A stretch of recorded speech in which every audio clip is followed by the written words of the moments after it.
नमस्कार मंडळी, स्वागत आहे तुमचं पंकज क्लिप्समध्ये, ज्यात आपण मोठे पॉडकास्ट छोट्या छोट्या क्लिप्समध्ये टाकतो. ही स्टोरी तुम्ही नक्की एन्जॉय कराल, पण त्याआधी सबस्क्राईब करायला विसरू नका. Not every spirit is harmful.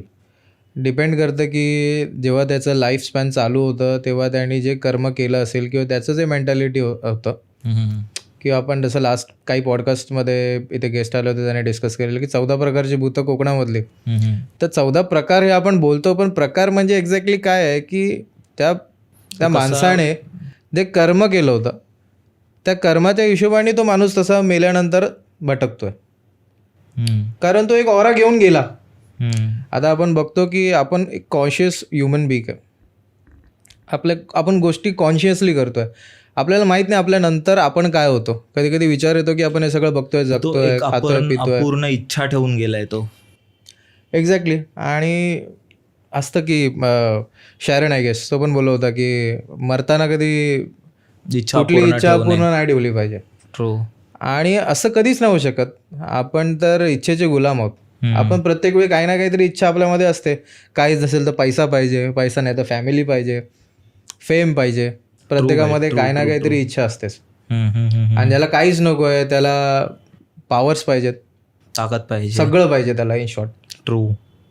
आणि त्याच्या हिशोबाने मेल्यानंतर होत असेल. आणि ते काय होतं की मरतानाच त्याचं आफ्टर लाईफ चालू होतं. आणि ते पूर्ण ज्याचं लाईफ स्पॅन चालू होतं, जे त्यांनी म्हणजे जो बोएगा वो उगेगा, जे त्यांनी रुजवलंय तेच त्याला मिळतं नंतर, आणि तो तसाच वागतो. बरोबर. ओके. सो जसं की आता प्रत्येकाची इच्छा असे असं की आता एक गोष्ट आहे कोकणातली, म्हणजे इमिडिएटली मी त्या टाईमलाईनमध्ये सांगायला गेलो तर माझी एक मैत्रीण होती, खूप छान मैत्रीण होती माझी जवळची. आणि ते प्लॅन करत होते गावी जायला. तर कसं होतं की त्यांच्या घरामध्ये तिची छोटी बहीण, तिची आई आणि तिचे वडील असं. आणि त्यांनी प्लॅन केलं होतं की त्यांच्या मावशीच्या गावी जायचं आहे, कारण त्यांनी कोकण हे बघितलंच नाही, ते पण कोकणातलेच होते. आणि they were born brought up here only. तर त्यांनी कधी गाव बघितलं, त्यांना बघायची इच्छा आहे खूप जास्त, पण त्यांचं स्वतःचं गाव नाही आहे स्पेसिफिकली, किंवा गाव आहे तिथे राहणारं कोण नाही किंवा घर नाही, असं काहीतरी प्रकार. तर ते जाणार होते त्यांच्या मावशीच्या गावी. आणि मावशीच्या गावी जाणार तर मावशीच्या घरी पण सेम सिच्युएशन, मावशीच्या 2 मुली आणि त्यांचे मिस्टर. तर गोष्ट अशी झाली की ही माझी मैत्रीण होती, तिच्या वडिलांचं काही कामाच्या कारणामुळे येणं कॅन्सल झालं. आता राहिले कोण, हे 3 आणि त्यांच्या घरात त्यांची फॅमिली, 3 मुली आणि मावशीचे मिस्टर त्यांचे. बरोबर. तर मी एक दिवस त्यांच्या घरी गेलेलो, असंच चांगली मैत्रीण होती तर येणं जाणं असायचं घरी. तर तिच्या आईने असंच विचारलं मस्तीमध्ये की तू येशील का आमच्याबरोबर. तसं ते किती, म्हणजे आता जवळ 6 लेडीज आहेत. आणि ते मावशीचे मिस्टर पण आहेत, ते कसे होते की त्यांनी ट्रॅव्हल नाही केलं आहे जास्त.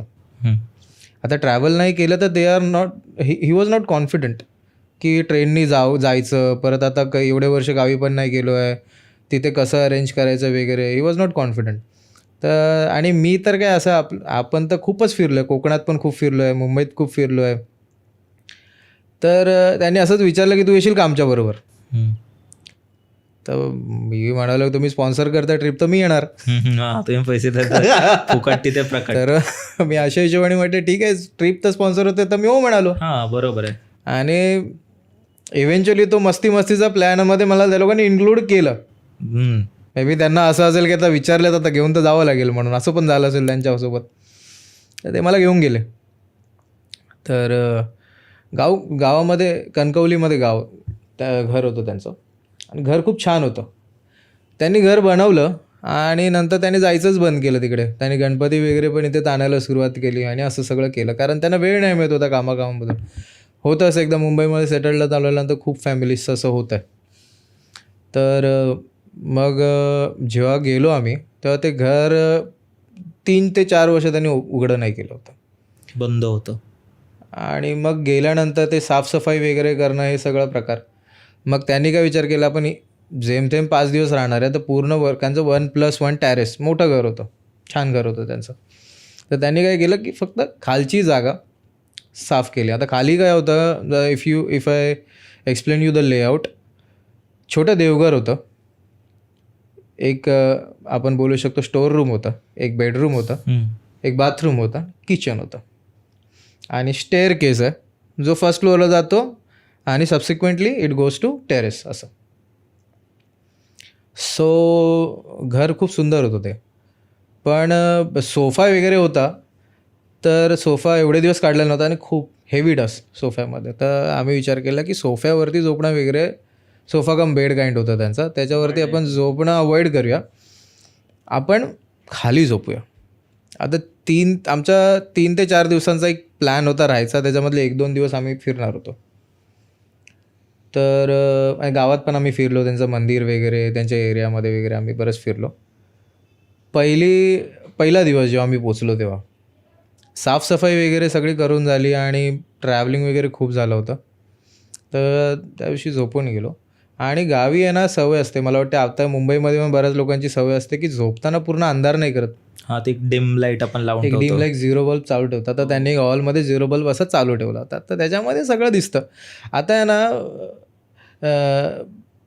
प्रत्येकाची आपली एक सवय असते की आपण जेव्हा बेडरूममध्ये पण आपल्या झोपतो, जेव्हा आपण रात्री कधीही उठतो तेव्हा आपल्या एक स्पेसिफिक प्लेसवरती आपण पहिला बघतो.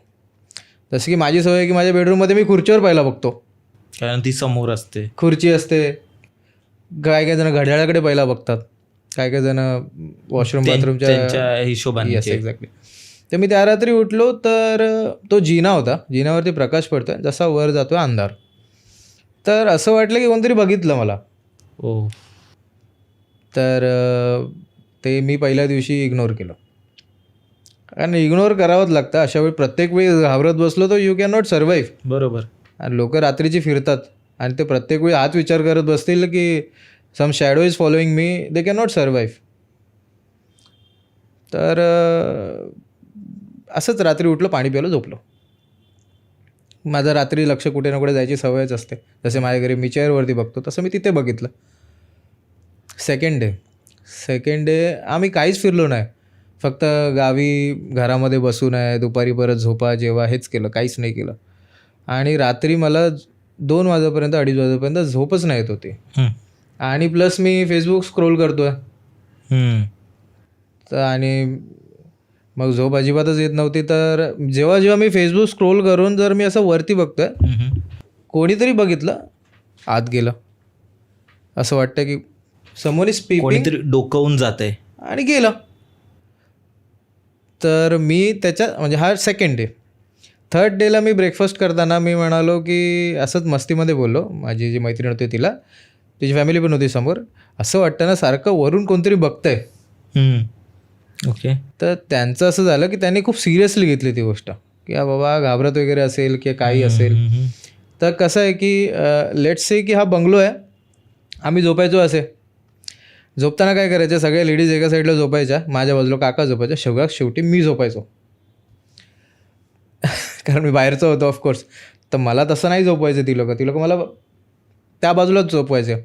आणि बरोबर मी जिथे झोपायचो त्याच्यावरतीच जिना होता. तर मग त्यांनी काय केलं, थोडं स्लीपिंग अरेंजमेंट चेंज करूया.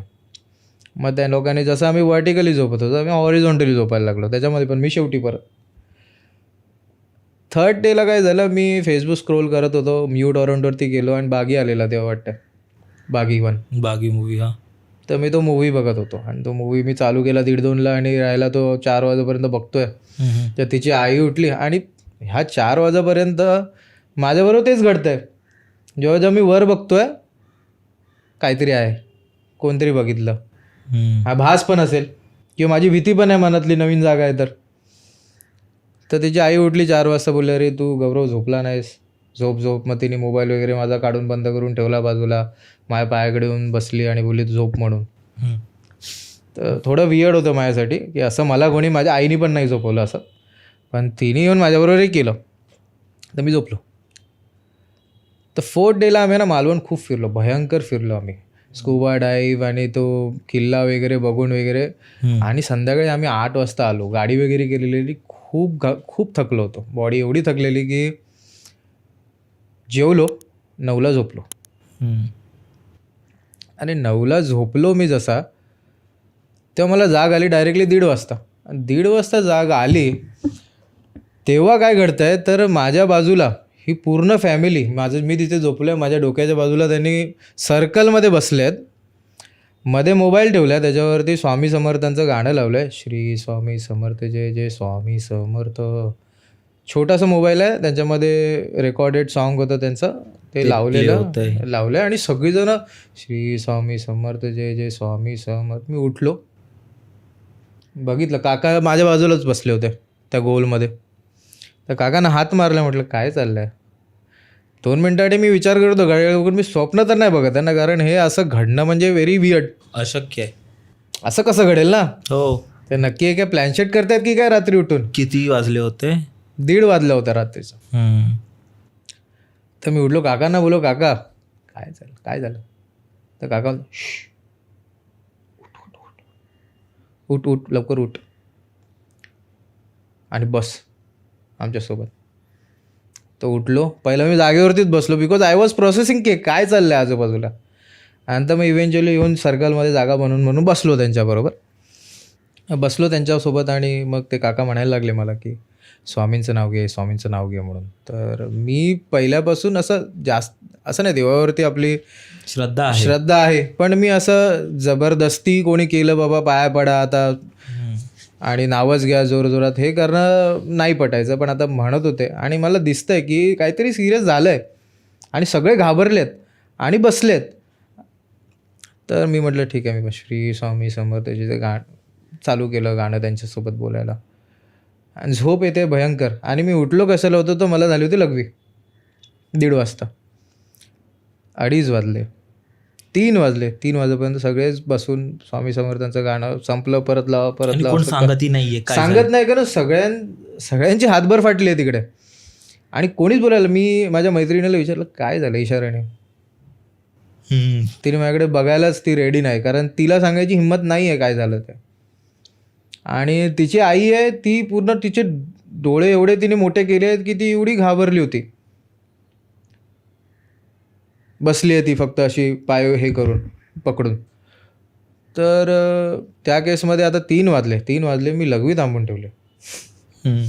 काकांना म्हणालो, काका जरा जाऊन येऊया म्हणून, आत नाही तर बाहेर जाऊन येऊ. तर नाही आता नाही, सकाळी. बापरे, तर सकाळपर्यंत म्हणजे मुश्किल आहे, म्हणजे एवढं नाही करू शकत. तर मी काकांना बोललो ठीक आहे मी जाऊन येतो. तर त्यांच्या हॉलमध्ये वॉशरूम होतं आणि मी म्हटलं ठीक आहे मी जातो. आणि तर त्यांनी खूप वर्षापूर्वी बनवलेलं ते घर होतं. तर आता युजली आपण बाथरूम बनवतो तर आपला स्विच बाहेर असतो, त्यांचा स्विच आत होता. म्हणजे ते अंधाऱ्या बाथरूममध्ये जायचं, स्विच दाबायचं आणि आपलं काम करून यायचं परत. आणि मला ते सोडतच नव्हते. त्यांनी माझा हात पकडला, नको बस सकाळी जाऊया सकाळी. म्हटलं सकाळी नाही झालं, आता मी 1.5 तास थांबलो आहे, मी उठलोच त्याच्यासाठी होतो. तर मी आपला फोन घेतला, टॉर्च लावली, आत गेलो बाथरूमच्या. माझं काम करून बाहेर येईपर्यंत सगळेजणं बाथरूमकडे बघतात का नीट येतो आहे का बाहेर, हा बाहेर नीट आला पाहिजे, नाही तर कोणतरी जाऊन पटकन मला घ्यायला येईल म्हणून. बरोबर, असा विचार. मग देवर प्लॅनिंग की हे व्यवस्थित येईल, पण कोण सर्कल सोडायला रेडी नाही. आणि मी असा हातबल होतो की मला आता जाणं भाग आहे, नाही थांबू शकत मी. येऊन बसलो. असं 3:30 वाजले, 4 वाजले. मग 4:30-5ला हळूहळू एक करून झोपायचं असं ठरवलं. तर पहिला जाऊन मी झोपलो. म्हटलं रात्रभर एक तर मला कोणी सांगितलं नाही काय झालं. आणि आपण रात्री 1:30 वाजता उठून देवाची भजनाने नामस्मरण करतो आहे. तर I was bit frustrated at that time. But असं आहे की ठीक आहे, म्हणजे आता झोपायला सांगितलं तर पटकन पहिला जाऊन मी पडलो. आणि 9:30-10ला उठलो आणि मैत्रिणीला पहिला पकडलं. म्हटलं काय झालं बाबा, क्या सीन आहे. ती म्हणाली की आई रात्री उठली होती आणि तिने जिन्यावरती कोणाला तरी बसलेलं बघितलं. आणि तिने जेव्हा बसलेलं बघितलं ती शी कन्फर्म्ड की हे काय आहे, आणि ती बघत बसली त्याच्याकडे. तर जे त्या जिन्यावरती बसलं होतं त्यांनी पण बघितलं त्या आईकडे. आणि आईने खूप जोरात ओरडून सगळ्यांना उठवलं आणि सगळ्यांवरून पळत जाऊन तिने लाईट्स लावल्या सगळ्या. आणि तोपर्यंत ते गायब झालं. गायब झालं. आणि वर्णन असं केलं होतं त्याने की एक लहान मूल आहे, पण ते मुलासारखं दिसत नाही आहे. म्हणजे आता मूल असेल लहान, गोल चेहरा वगैरे असतो, पोट मोठं आहे आणि धोतर घातलेलं आहे. म्हणजे एवढं तिने निरखून बघितलं की तिला आता माहिती आहे ते कसं दिसतंय, आणि टक्कल आहे. तर त्यांनी जेव्हा हे वर्णन केलं आणि त्यांनी जेव्हा ती, म्हणजे ऑफकोर्स म्हणजे यार, आता जर तू रात्री उठून खुर्चीकडे बघितलं, खुर्चीवर जर कपडे वगैरे असतील तर ते हलणार नाहीत. तुला असं वाटतं कोणतरी बसलं आहे, पण ते बसलेलं कोण नाही, तुला भास होतोय. पण जर कपडे हलतील आणि तुझ्याकडे बघतील तर आपण विचार करू. तर तेव्हा तिने ते हलताना बघितलं आणि तिने कन्फर्म पण केलं हे नक्की काय आहे. आणि मग तिने, म्हणजे एवढा वेळ घेतला तिने, आणि ती केवढी घाबरली असेल ते बघून. आणि ही गोष्ट 3 ते 4 दिवस तर मला भास होतोय मला, पण मला दिसलं नाही कोणी. मग तेव्हा इमिडिएटली आम्ही घर सोडलं आणि त्यांनी सांगितलं की त्यांचे कोण मावस भाऊ, कोण आते भाऊ कोण राहतात वैभववाडीमध्ये, कणकवलीपासून एक 15-16 किलोमीटर आहे. आज शेवटची रात्र आपण त्यांच्याकडे राहू, इकडे नाही राहायचं म्हणून. सो व्हॉट हॅपन, मी गेलो त्यांच्याबरोबर. म्हटलं ठीक आहे बाई, आपला जीव महत्त्वाचा आहे, स्पॉन्सर्ड ट्रिप महत्त्वाची नाही आहे. म्हटलं एक रात्र आपण कुठेही ॲडजस्ट होऊ म्हणून. सो वैभववाडीत गेलो त्या रात्री. त्या रात्री वैभववाडीत जाऊन जेवलो, झोप नाही, कारण हे पहिल्या रात्री असं सगळं झालं आहे आणि भीती वाटत होती. आणि सगळ्यांसोबतच झोपलो होतो, हॉलमध्येच झोपलो होतो सगळ्यांसोबत. आणि कधी झोप लागली मला माहीत नाही. मला असं आठवतं की मी झोपलो तसं मी अचानक वरून घर बघतोय, ज्या घरात मी बसलो आहे, जो एरिया मला माहीत नाही आहे. आता मी जर इथे आलो आहे तर मला हा एरिया नाही माहीत आहे, तर मला वरून त्याचा मॅप कसा दिसेल, असं मी वरून बघतोय पूर्ण घर. आणि मला तशीच व्यक्ती घराच्या आजूबाजूला दिसली, जसं वर्णनच्या आईने केलं होतं मला. किती वाजता आता टाईम नाही माहिती, पण रात्री झोपेतून उठलो मी, असेल 2:30-3 वगैरे मे बी, टाईम एक्झॅक्टली नाही आठवत आहे. तर आणि मी वरून पडतोय, मी घरामध्ये पडलो. आणि जसं मला जशी मला जाग येते, मी कॉन्शियस होतोय, मला असं वाटलं कोणतरी माझ्यावरती बसलं इकडे आणि मला उठायला नाही देत आहे आता. आणि मला आवाज, त्यामुळे स्लीप पॅरालिसिस काइंड, मला आवाजही नाही निघत आहे, माझी पूर्ण दातकडी बसली आणि मी खूप ओरडायला ट्राय करतोय. आणि मला वाटतं कोणीतरी नोटीस केलं, ज्यांच्या घरी आम्ही होतो त्यांनी. मग ते पटकन येऊन मला त्यांनी उठवायला सुरुवात केली आणि मी डोळे उघडले. 2 मिनटं मला नाही बोलायला जमत होतं, because I was in shock की काय घडलं माझ्याबरोबर. आणि मग नंतर पाणी वगैरे पियालो आणि आय स्टार्टेड रिकॉलिंग, बिकॉज स्वप्न युजली आपल्याला लक्षात नाही राहत. तर मी त्या टाईमला डिसाईड केलं की हे माझ्याबरोबर घडलं आहे, I will keep it in my mind to discuss with someone. आणि मग मी सकाळी त्यांना सांगितलं की हे माझ्यावर असं झालं. आणि इट वॉज रिअली हॉरिफाईंग की जसं मला कोणतरी बाहेर, तसंच घराच्या बाहेर दिसतं आहे. मी पडतो आहे आणि मला ते दिसतं आहे आणि माझ्याकडे बघता येते. आणि मी पडलो, म्हणजे इन शॉर्ट मी माझ्या बॉडीमध्ये पडलो परत झोपताना. आणि त्याने माझ्यावरती तो बसला आणि मला तो उठायलाच देत नव्हता. So it was a incident. आणि हे जवळून बघितलं मी. आणि मग नंतर मी वरून बघितलं स्वप्नामध्ये पडताना. ते मी सकाळी ट्राय केलं बघायला आजूबाजूने, तर मला झाडं वगैरे सगळी आठवतात आहेत. रात्री अंधारामधून वरतून पडताना मी काय काय बघितलं बाजूला छोटीशी विहीर होती, ते पण बघितली. हे मला माहीत नव्हतं. त्या ज्या घरामध्ये आम्ही गेलो होतो रात्र काढायला, त्याच्या आजूबाजूला हे सगळं आहे, हे मी स्वप्नात बघितलं. आणि सकाळी 6 निशा केली तर ते खरं होतं. तर हे काय घडलं नॉट शुअर. पण खूप डेंजर होतं भाई हे असं. म्हणजे माझ्यासाठी पण ते खूप जास्त, म्हणजे अजून पण मी विचार करतो की ते स्वप्नच असेल तर चांगलं आहे. पण ते स्वप्न नव्हतं. हे मी चेक केलं सकाळी जाऊन परत, हे मी वरून बघत होतो स्वप्नामध्ये की त्या स्वप्नात ते सेम दिसत होतं, सेम दिसतंय मला, आणि तेच आहे आजूबाजूला. मग हे नंतर लोकांनी माहिती करण्याचा प्रयत्न केला. त्यांनी काय केलं चुकी, त्यांनी काही सांगितलं नाही त्याच्यानंतर मला. आणि आय डाऊट की काही असू पण शकतं. त्याच्यासाठीच पहिला दिवस मी दुसऱ्या दिवशी जेव्हा सांगितलं तसं त्यांनी स्लिपिंग अरेंजमेंट पण चेंज केली. त्याच्यानंतर जसं घडलं तेव्हा त्यांना कळायला लागलं की तर ह्याला पण होत होतं की अगोदर काही इन्सिडेंट झाले असेल त्यांना शेअर नाही करायचं असेल तर त्यांनी मला नाही सांगितलं. They did not reach out to me. मंडळी, जर तुम्हाला ही स्टोरी आवडली असेल तर डिस्क्रिप्शनमध्ये आम्ही पूर्ण एपिसोडची लिंक टाकलेली आहे, तो चेकआउट करायला विसरू नका. त्यात अशाच प्रकारच्या भरपूर स्टोरीज अवेलेबल आहेत आणि हां, सबस्क्राईब करायला विसरू नका.